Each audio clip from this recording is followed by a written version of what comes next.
Hello friends, स्वागत है आपका अपने यूट्यूब चैनल अपना ह्यूमैनिटीज़ गुरु में। तो आज की इस वीडियो में अपने जानेंगे कि इंडियन हिस्ट्री के बारे में कौन से सोर्सेज है जो हमें जानकारी देते हैं।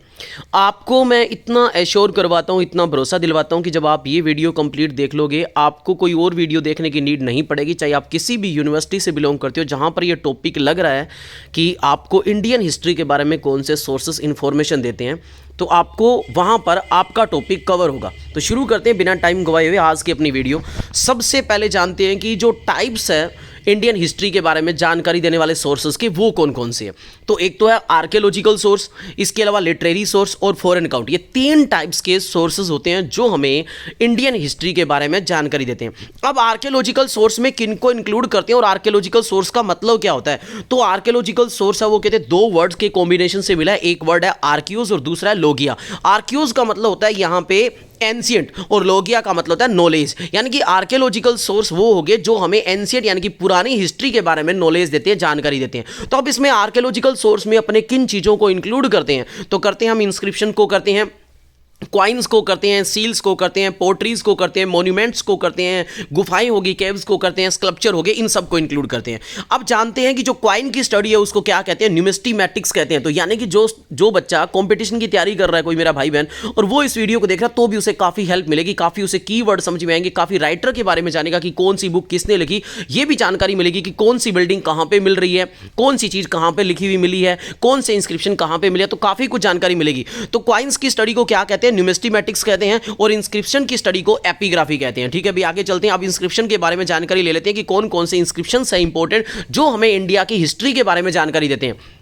तो भी देखो, inscription are the most important part होते हैं हमारे आर्कियोलॉजिकल सोर्स के, सबको पता है, और ये सबसे ज़्यादा ऑथेंटिक और रिलायबल माने जाते हैं। क्योंकि कि भाई जो इंस्क्रिप्शन लिखे हुए हैं, जो इंस्क्रिप्शन बनाए हुए हैं ना, उनसे अपने को सबसे साफ बात का पता चलता है। कोई अपने को दिक्कत नहीं है कि भाई ये सही है या नहीं है, क्योंकि जो बात लिखी हुई है पुरानी बात पे, किसी भी पिलर के ऊपर, किसी भी रॉक के ऊपर, किसी भी चीज़ के ऊपर, इन सबको इंस्क्रिप्शन कहते हैं बेसिकली, ना। किसी भी हार्ड सरफेस पे जो चीज़ें लिखी जाती है तो वो लिखी हुई है, तो वो अपने सामने एकदम एक्यूरेट है। तो ये सबसे हमारा रिलायबल सोर्स माना जाता है। और सबसे ज़्यादा आपको पता है कि इंस्क्रिप्शन हमारे इंडिया के बारे में जो जानकारी देते हैं हिस्ट्री के बारे में, इंस्क्रिप्शन के बारे में, तो वो अशोका की है। यानी कि अशोका को ये एक तरह से फाउंडर माना जाता है इंस्क्रिप्शन का, क्योंकि इन्होंने सबसे ज़्यादा इंस्क्रिप्शन इनके टाइम में लिखे। आपको पता है इनके टाइम में पिलर एडिक्ट बहुत ज़्यादा चले, इन्होंने धम्मा का प्रचार प्रसार करा ना। तो ओल्डेस्ट इंस्क्रिप्शन है बिलोंग टू एम्परर अशोका, यानी कि पुराने इंस्क्रिप्शन है वो इंडिया की हिस्ट्री के बारे में जो जानकारी देते हैं वो अशोका के टाइम पीरियड के हैं। अब कहते हैं his maximum number of inscription are in Brahmi script. इनकी दो स्क्रिप्ट होती थी बेसिकली, ब्राह्मी और खरोष्टी स्क्रिप्ट। और ये भी हमें पता है कि ब्राह्मी और खरोष्टी स्क्रिप्ट की जो डिस्कवरी है, जो इसकी खोज है, वो किसने करी थी कि ये ब्राह्मी स्क्रिप्ट है, ये खरोष्टी स्क्रिप्ट है, जेम्स प्रिंसप ने करी थी। और गलती ना करूँ तो लगभग 1837 के आसपास करी थी ना। तो कहते हैं, और वो अशोका के रूलर के रूल कैसा था, उनके बारे में, उनके एडमिनिस्ट्रेशन व्यवस्था के बारे में, और उनका जो धम्मा जो इन्होंने स्प्रेड करा था, स्पेशली बुद्धिज्म को फैलाने के लिए जो स्प्रेड करा था धम्मा, इनके बारे में अपने को जानकारी मिलती है। किनके? इनके इंस्क्रिप्शन से जानकारी मिलती है। तो इंस्क्रिप्शन देखो कितनी अच्छी बात है। इसके अलावा कुछ एक फेमस इंस्क्रिप्शन है, जैसे प्रयाग प्रशस्ति है, वो समुद्र गुप्ता के बारे में जानकारी देती है ना। प्रशस्ति क्या होती है? जो किसी राजा की प्रेज के लिए लिखी जाती है, वहां के जो पोइट होता है उसके द्वारा लिखी जाती है, उसको क्या बोलते हैं? प्रशस्ति बोलते हैं। तो प्रयाग प्रशस्ति है वो समुद्र गुप्ता के ऊपर लिखी गई है। इसके अलावा हाथी गुंफा जो इंस्क्रिप्शन है वो खारवेला के लिए लिखा गया है। एयोल इंस्क्रिप्शन है वो पुलाकेशन जो रूलर है उनके ऊपर लिखा गया है। तो ये इंपॉर्टेंट इंस्क्रिप्शन है, इनको नाम याद रखोगे और इनको अपने आंसर में लिखोगे तो मैं कहता हूं आपका आंसर बहुत अच्छा लगेगा, अट्रैक्टिव लगेगा, मार्क्स आपको मिलेंगे। और इन कीवर्ड्स को आपको अंडरलाइन कर लें, जितने भी आपको नाम याद हो जाए। जैसे अशोका के इंस्क्रिप्शन तो कोई नहीं भूलेगा ना, भी वो तो आप लिख सकते हो कि सबसे ओल्डेस्ट इंस्क्रिप्शन उनके टाइम में मिलते हैं, धम्मा के बारे में प्रचार प्रसार मिलता है। इसके अलावा प्रयाग प्रशस्ति इंपॉर्टेंट है, आप इसको हाईलाइट कर लेना, अंडरलाइन कर लेना जब आप लिखो वहां पे, है ना। इसके अलावा एयोल इंस्क्रिप्शन पुलाकेशन जो रूलर था उनके बारे में जानकारी देता है, तो ये इंपॉर्टेंट है। आगे बात करते हैं। कहते हैं इसके अलावा सतवाहन जो रूलर थे उनके बारे में भी काफ़ी जानकारी देते हैं। जो चाहे पलवाज रूलर हो, चालुक्य रूलर हो, पांड्याज हो, चोलाज हो, इन सब के बारे में इंस्क्रिप्शन है वो इंपॉर्टेंट जानकारी देते हैं। तो आगे बढ़ते हैं, नया पॉइंट है वो है क्वाइंस हमारा। तो अब क्वाइंस के बारे में जानकारी ले लेते हैं। तो क्वाइंस है वो कहते हैं बड़ी इंपॉर्टेंस रखते हैं इंडियन हिस्ट्री के बारे में। भाई सिंपल सी बात है, जो क्वाइंस है ना वो एक तो बात रूलर के बारे में जानकारी देते हैं, उनके क्रोनोलॉजिकल ऑर्डर के बारे में जानकारी देते हैं, एक सिंपल सी बात है उनकी कुछ हद तक कल्चर के बारे में जानकारी देते हैं, एक ये पता चलता है कि उनकी इकोनॉमी कैसी थी, क्योंकि जो क्वाइंस है उसको मेल्ट करने के लिए कौन सी टेक्निक का यूज करा है, कैसा करा गया है, उनकी टेक्निक है कैसी, और किस के क्वाइंस बने हुए हैं, कौन से मेटल के क्वाइंस बने हुए हैं। तो इनसे अपने को वहां से इकोनॉमी के बारे में, उनकी मेटल के बारे में सब कुछ जानकारी अपने को क्वाइंस देते हैं। तो क्वाइंस भी बड़ी इंपॉर्टेंट मतलब एक अपना महत्व रखते हैं अगर अपने को एंशिएंट हिस्ट्री के बारे में जानना है या अपनी हिस्ट्री के बारे में जानना है तो। और सबसे पहले जो कॉइन थे उनको पंच मार्क्ड कॉइन्स कहते हैं, क्योंकि उनको पंचिंग मेथड से बनाए गए थे। और ये जो कॉइन्स है ये ट्रेडिंग गिल्ड्स के बारे में जानकारी देता है, रूलर के बारे में इंपॉर्टेंट इंफॉर्मेशन देता है। इसके अलावा ये बातें आपको जरूर लिखनी है कि पहले जो गोल्ड का कॉइन इंट्रोड्यूस कराया गया था वो इंडो ग्रीक रूलर ने करवाए गए थे। ये बात आपको याद रखनी है। यहां पे 3 इंपॉर्टेंट पॉइंट आएंगे, तीनों के तीनों याद रखने हैं। इसके अलावा जो प्योरेस्ट गोल्ड के कॉइन है वो कुशाना रूलर ने इशू करे थे, और जो सबसे ज्यादा मैक्सिमम नंबर के गोल्ड कॉइन इशू करे थे वो करे थे गुप्ताज ने। तो यहां से काफी इंपॉर्टेंट जानकारी मिलती है। अब नया पॉइंट आता है हमारा, इसमें मॉन्यूमेंट आता है आर्कियोलॉजिस्ट सोर्स में। तो मॉन्यूमेंट में क्या है कि मॉन्यूमेंट है वो भी one of the most important element है हमारे आर्कियोलॉजिकल सोर्स का। इनकी स्टडी करने से हमें यह पता चलता है कि उनमें टेक्निकल स्किल कैसी रही होगी, पहले उनका लिविंग स्टैंडर्ड कैसा रहा होगा, उनकी इकोनॉमिक कंडीशन कैसी रही होगी। अच्छा मॉन्यूमेंट होते क्या, किसी बच्चे को ना पता तो सिंपल सी बात यार, बिल्डिंग्स जो बनानी है, डिफरेंट टाइप की बड़ी बड़ी बिल्डिंग्स, बड़े बड़े जो पैलेस बनाए जाते हैं उनको मॉन्यूमेंट्स कहते हैं। जो भी जितनी भी बड़ी पुरानी स्मृतियां वगैरह है उनको बिल्डिंग्स जो मॉन्यूमेंट्स कहते हैं। तो मॉन्यूमेंट से अपने को क्या पता चल रहा है भी, एक तो उनकी स्किल कैसी रही होगी बनाने की, एक उन्होंने किस टाइप का जो पत्थर वगैरह मटेरियल है वो यूज करा होगा, एक उनकी इकोनॉमिक कंडीशन को भी तो बताता है भी। तकड़े तकड़े मॉन्यूमेंट्स, तकड़ी तकड़ी बिल्डिंग बनी है तो इसका मतलब भी उनकी इकोनॉमिक कंडीशन भी अच्छी रही होगी। तो इन सबके बारे में बताता है। तो ये कहीं ना कहीं मॉन्यूमेंट्स है वो रूलर की उसके डायनेस्टी के बारे में बताता है, उसकी प्रोस्पेरिटी के बारे में बताता है, ये सब बताते हैं। तो इनमें 3 स्टाइल फेमस है आर्किटेक्चर के मॉन्यूमेंट के रिगार्डिंग। नाम याद रख लेना, ये आपके कई तरह के एग्जाम में काम आ सकता है। लिखोगे किसी भी एग्जाम में आप लिखोगे तो अच्छा लगेगा आपको, एग्जामिनर को अच्छा लगेगा। नागर स्टाइल नॉर्थ इंडिया के अंदर फेमस है, द्रविड़ स्टाइल साउथ इंडिया के अंदर है, और बासेर या बसेर स्टाइल है वो सेंट्रल इंडिया, डेक्कन इंडिया के अंदर फेमस है।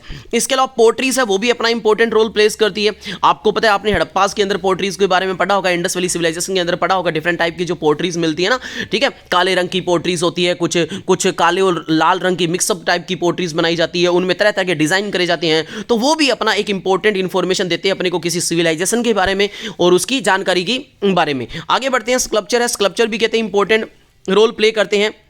इसमें क्या है, the statue made of their time provide us information about the religious condition के बारे में बताते हैं ये स्कल्पचर वगैरह अपने को। और 3 स्टाइल फेमस है स्कल्पचर के, कौन से, गंधार स्टाइल, मथुरा स्टाइल और अमरावती स्टाइल। तो ये तीनों स्टाइल के स्कल्पचर है। तो आई होप आपको समझ में आ रहा होगा, आसान से पॉइंट है, कोई ज्यादा डिफिकल्ट नहीं है।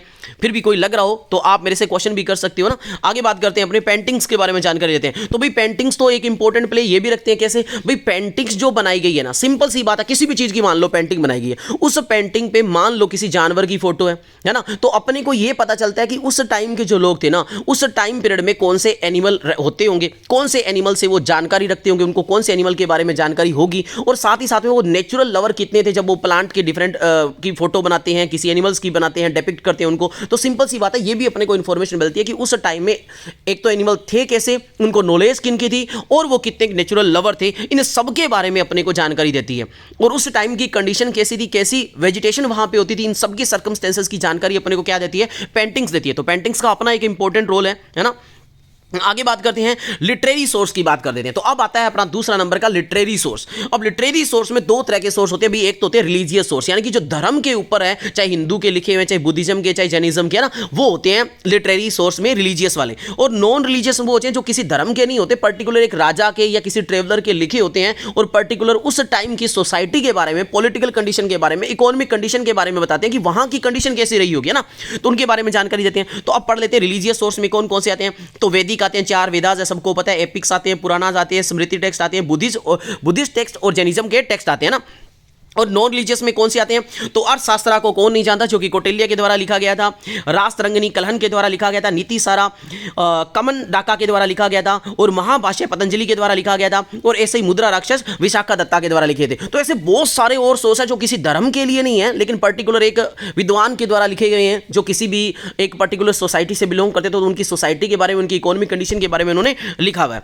अब पढ़ लेते हैं रिलीजियस टेक्स्ट के बारे में। सबसे पहले बात करते हैं वैदिक टेक्स्ट की। तो भाई वैदिक आपको पता है 4 वेद है। सबसे पुराना वेद ऋग्वेद कहा जाता है, जिसको कंपाइल करा गया था, लगभग लिखा गया था, जिसको कब लिखा गया था, लगभग कंपोज कब करा गया था, 1500 बीसी से 1000 बीसी के टाइम पीरियड में लिखा गया था। तो ऋग्वेद अपने को उस सोसाइटी के बारे में जानकारी देता है, बताता है कि उस टाइम में कौन से मेटल यूज होते थे। जैसे अगर किसी को पता है तो आपने पढ़ा होगा कि ऋग्वेद के टाइम में बताया गया कि कॉपर और ब्रोंज से तो वो वाकिफ थे, लेकिन कहीं भी उनको आयरन का यूज नहीं होता था। लेकिन जब वाकी वेद कंपाइल हुए, मतलब लिखे गए, कंपोज हुए, उनके टाइम पीरियड में मतलब आयरन का भी यूज होने लग गया था। तो ये उनकी सोसाइटी के बारे में जानकारी देते हैं, और वर्ण सिस्टम के बारे में बताते हैं कि उस टाइम में वर्ण सिस्टम कैसा प्रिवेल था, यानी कि सोसाइटी को कैसे बांटा गया था। तो ये अपने को वेद जानकारी देते हैं ना।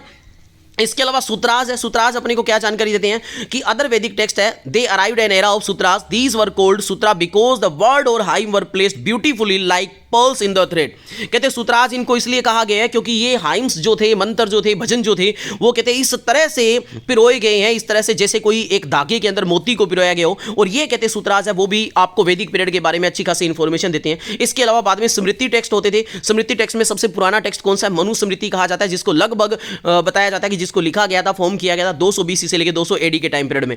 इसके अलावा और भी कुछ एक स्मृति है, जैसे एक का नाम लिखा हुआ है आपके सामने, यज्ञवल्क्य स्मृति, जो कि अनदर कहते स्मृति टेक्स्ट है, जिसको कंपाइल करा गया था 100 एडी से लेकर 300 एडी के टाइम पीरियड में। और ये जो दोनों स्मृति है, ये मौर्यन पीरियड के बारे में जानकारी देती है। इसके अलावा नर्दा स्मृति होगी, पाराशरा स्मृति होगी, ये दोनों की दोनों कहते जो स्मृति है, ये सोशल और रिलीजियस कंडीशन बताती है गुप्ताज के बारे में। तो आई होप इनमें से थोड़े से नाम आपको कठिन लग रहे होंगे, मैं उम्मीद कर सकता हूं ऐसा, मैं भी मानता हूं ऐसा एक स्टूडेंट होने के नाते कि भी नाम थोड़े से कठिन लगते हैं, लेकिन अगर आप समझने की कोशिश करोगे तो कोई डिफिकल्ट कुछ नहीं है ना। एक आधा नाम याद रख लो, एक आधा भूल भी गए तो चलेगा, ठीक है। तो आपको वो एक आधा, जैसे मनुस्मृति कौन याद नहीं रखेगा भाई, मनुस्मृति सभी को याद रह जाएगा। नर्दा स्मृति और पाराशरा स्मृति दोनों के दोनों गुप्ताज के बारे में जानकारी देता है, तो थोड़ा सा प्रयास करोगे तो आपको याद हो जाएगा।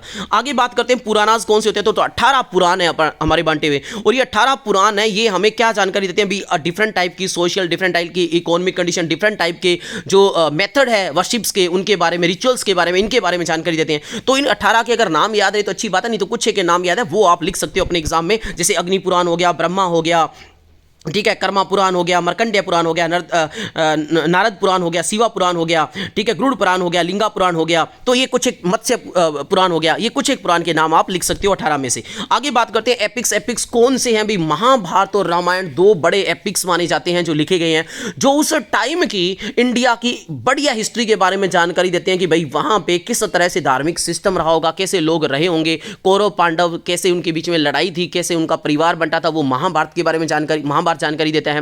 रामायण अपने को जानकारी देता है कि किस तरह से भगवान राम को वनवास मिला था, कैसे उन्होंने काटा था। कुछ लोग मानते हैं कि ये सही नहीं है, लेकिन कहीं ना कहीं जो लोग विश्वास करते हैं, जो हिंदुइज्म को मानते हैं, जो विश्वास करते हैं, उनके लिए काफ़ी बड़ी सोर्स है ये जानकारी देने का ना।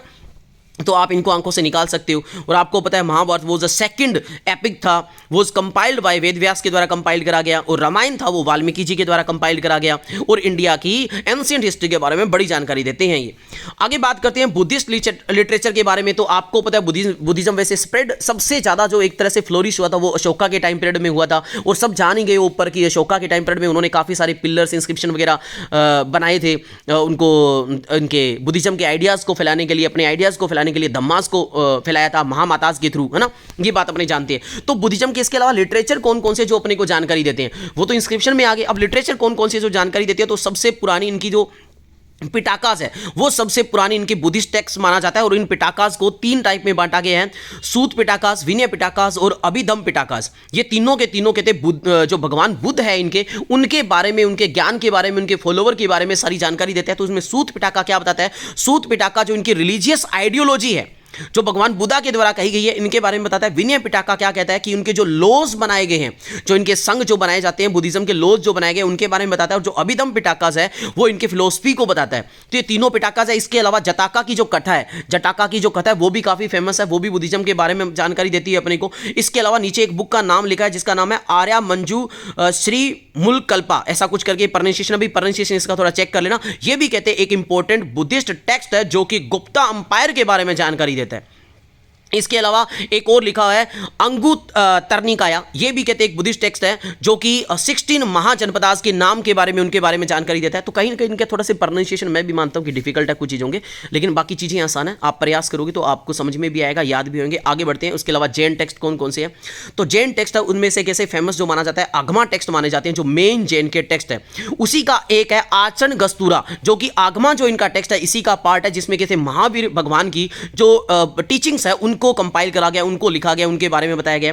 इसके अलावा इनका वाक्या Prajapati commonly known as Bhagavati Sutra भी है, जो कहते जो भगवान महावीर थे उनके लाइफ के बारे में जानकारी देता है। तो ऐसे कुछ एक टेक्स्ट है जो अपने को जानकारी देते हैं। किनके बारे में भी? महावीर स्वामी के बारे में जानकारी देते हैं, जो जैनिज्म के एक तरह से मेन फाउंडर कहे जाते हैं, और इनकी जो टीचिंग्स है उनके बारे में अपने को जानकारी देते हैं।